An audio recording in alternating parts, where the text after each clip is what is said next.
drafters and prospective drafters. I've put a little video today on a very beginner's introduction to draft. I've had some really good feedback from the videos I've put together on things like the Vault in Arena and on rare protection. And what we're really here for on this channel is all about drafting. I think I'll be continuing these videos, these instructional videos in the future, but it made absolute total sense to have a video talking about drafting. And over the video, I'm going to give you a bit of an overview of what draft is, how it works, and what it involves. I've also been going into why we should be drafting, why drafting is a good thing, what it is, how it works, how you can draft better, with some tips and tricks as well. So let's get into the meat of things. And a big question is, why would you want to draft? You're a constructive player, you like building your decks, and you like going out with a deck that you've put together with your favourite cards, and you want to play some constructed. And the reason is, in short, it's the best way to play. And yes, okay, that's totally subjective of me, but it is my belief that it is the best way to play, and it's the belief of a lot of other people as well. I know Commander's huge these days, but not so long ago, draft was the most popular way to play by some counts. And it's still got a huge following, and it's still very, very, very successful. It's played by everybody from casual players all the way up to pro players. You can see here I've got a couple of pictures from a draft that I organised a couple of Christmases ago with some friends, and we always have a bit of a spicy draft with some cool packs. And then you can see here as well, it's one of the top pro events that you can get with the pro players playing it at the top levels in a competitive scene. So it's a format which can be played in a casual sense, but also in a really, really competitive sense, and it depends on who you're playing with and in that sense of things.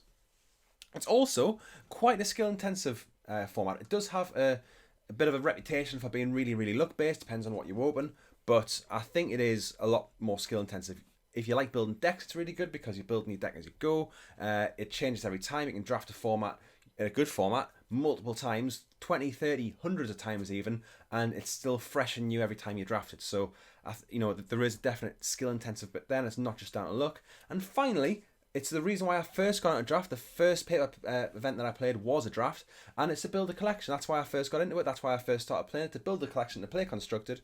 But it ended up being my favourite way to play, and I play a bit of constructed, yes, but it's usually done with decks that I've built from my limited events, and I really, really enjoy that aspect of things. And if you're still asking what draft is, well, it is a way that you play with cards that you open. And so in a draft, you will open 3 packs of cards. You'll open the first pack, you'll take a card, you'll pass it on. I'll do a little bit of a better explanation on that in a moment. What this means, though, is it levels the playing field. You are not going up against somebody with a ridiculous deck as a new player. It's quite skill intensive, like I've already said, but it levels the playing field, and it levels the decks that are out there, and it's just done almost primarily on the skill of the player and how they know the format and how well they are able to play that particular draft format.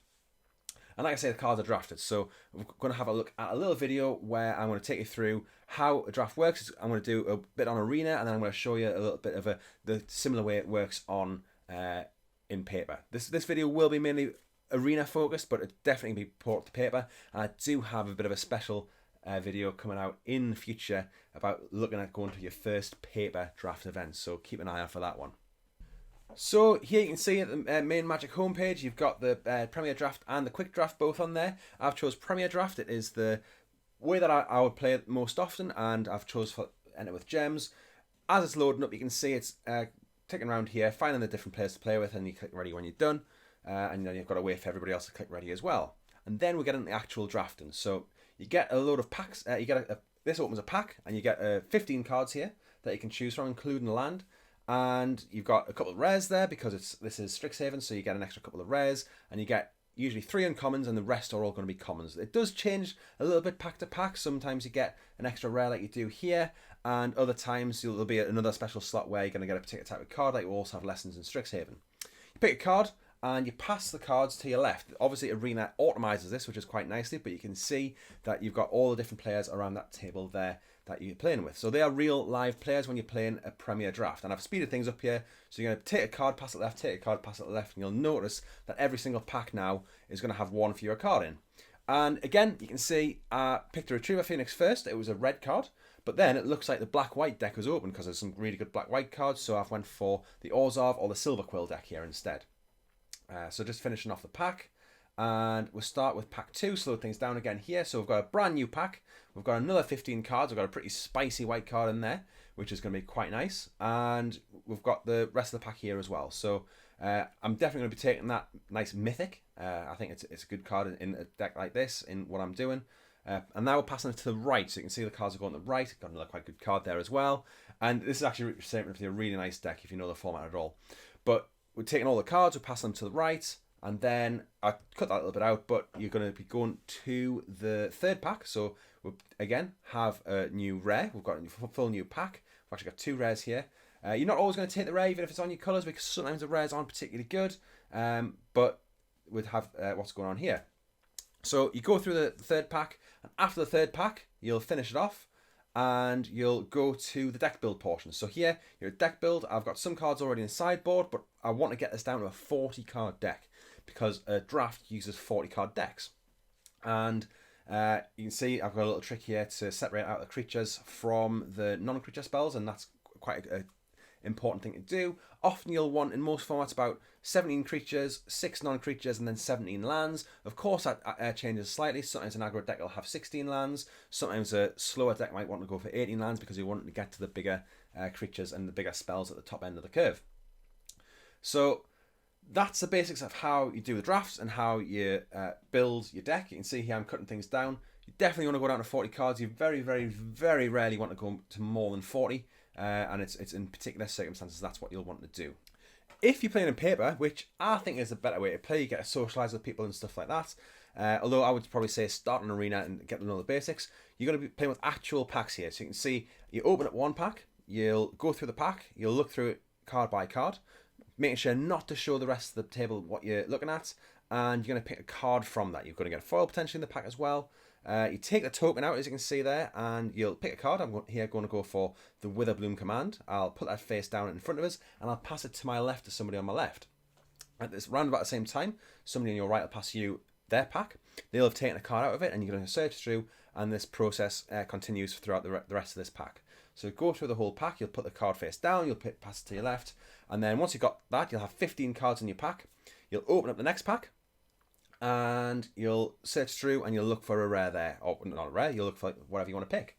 So you'll search through and you'll go through, see what really fits the theme of your deck. The big difference here is you can't see the cards that are in front of you. Some stores and some places will allow you to kind of look at the pack in front of you whenever you want, and that's usually going to be the case at casual events, but that's not always, and I know some places are a bit more strict about that, but most places will let you kind of look whenever you need to, especially if they know you're a new player.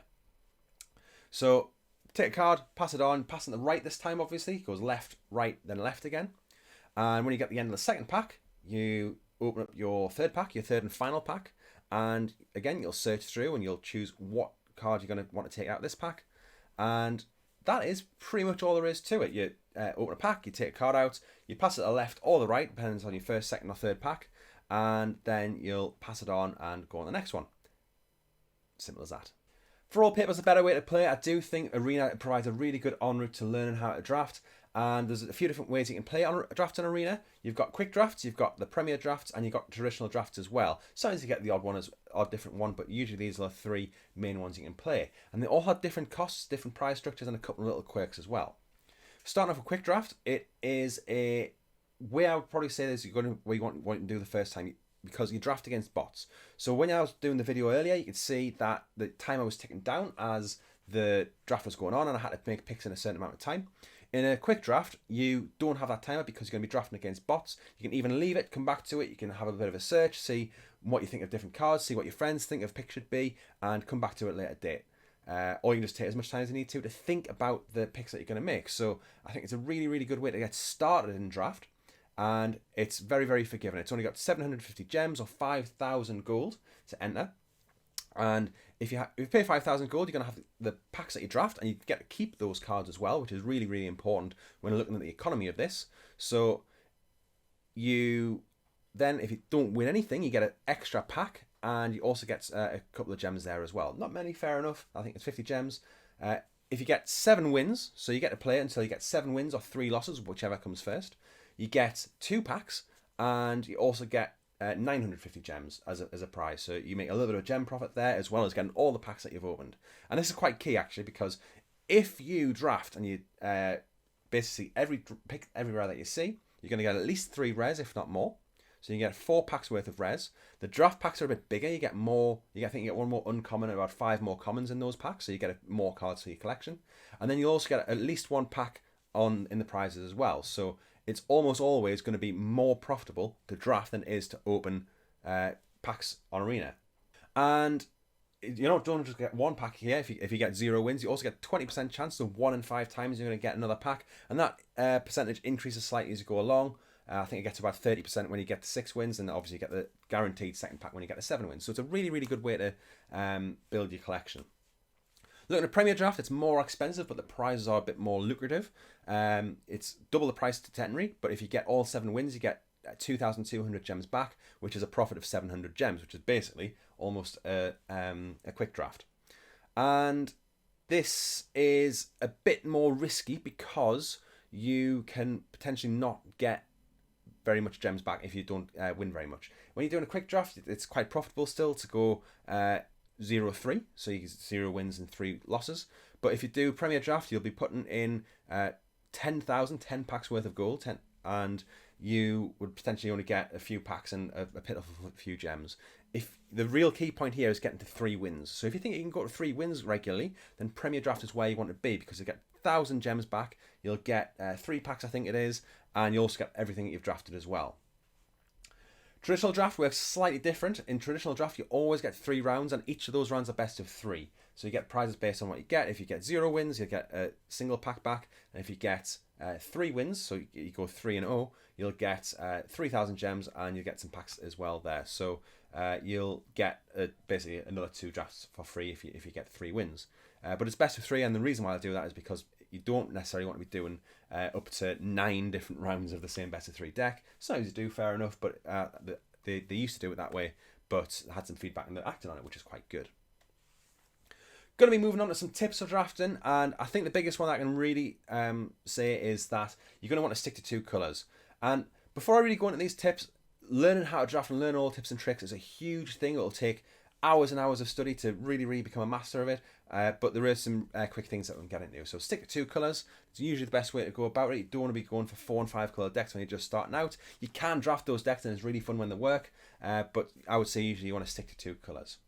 Second of all, if you want to have a look and want to make some fast improvements, do a bit of research into the format. There's loads of resources out there. I'll go through some in a moment of where people can tell you what's good in a deck, what's good in a format, what colour pairs work really well, any cards which really overperform, because each set has its own little quirks and work in slightly different ways, and I think those differences are really important to know, and there's loads and loads of resources out there you can use. And lastly, keep learning, keep up to date. Things change, even in a certain set. At the start of the set, it's different to the end of the set. Maybe aggro becomes a lot better as you go through because people learn how to draft those aggro decks better. Maybe there's a combo that people undervalued at the start, which is then becomes a bigger thing that you need to worry about. So just keep on learning and keep up to date. Another basic for drafting is an idea called bread. Now, this is not the best way to draft in the world. There's lots of people out there who say it is a really good way to draft, and I do agree it's a good first step, but there are improvements you can make after this. So I just want to caveat this, but I think for the first step it's going to be the best advice I can give you, and it's about value in cards. So first of all, you want your bombs, you want your really win the game cards, your 5 mana 7/7s or 10/10s or whatever it's going to be. The creatures would come in and they remove another creature. Ravenous Chupacabra is a really classic example of this from a previous set, and these are really like amazing cards which can win you the game on their own. Next up, we'll have removal. So removal is important to remove your opponent's bombs to stop them from killing you. And removal in a deck, you're going to want at least 3 good removal spells in a deck to have a really good deck. And you can even go for more. I've had decks with 10, 11 removal spells in before, which is absolutely bonkers. Next, evasion. So evasion includes things like flying is the classic one, but also menace and trample are effective here as well. And to some extent, first strike and double strike, because people don't want to be able to they're kind of unable to block those creatures.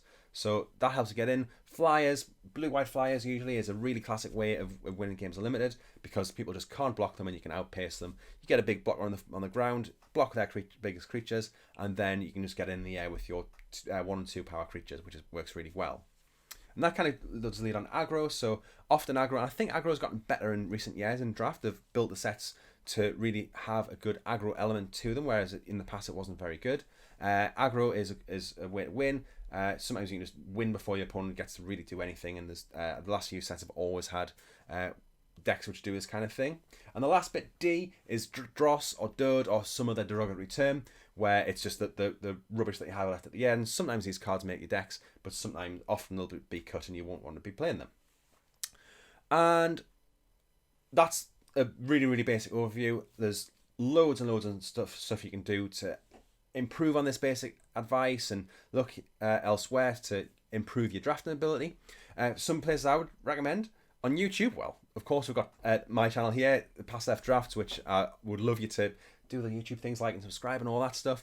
But if you want to look elsewhere, Channel Fireball put some good draft videos out from LSV and things like that. And also Nikolai Bolas, I really like his content. He tends to put good set reviews out at the start of sets, and I found his stuff to be really, really good.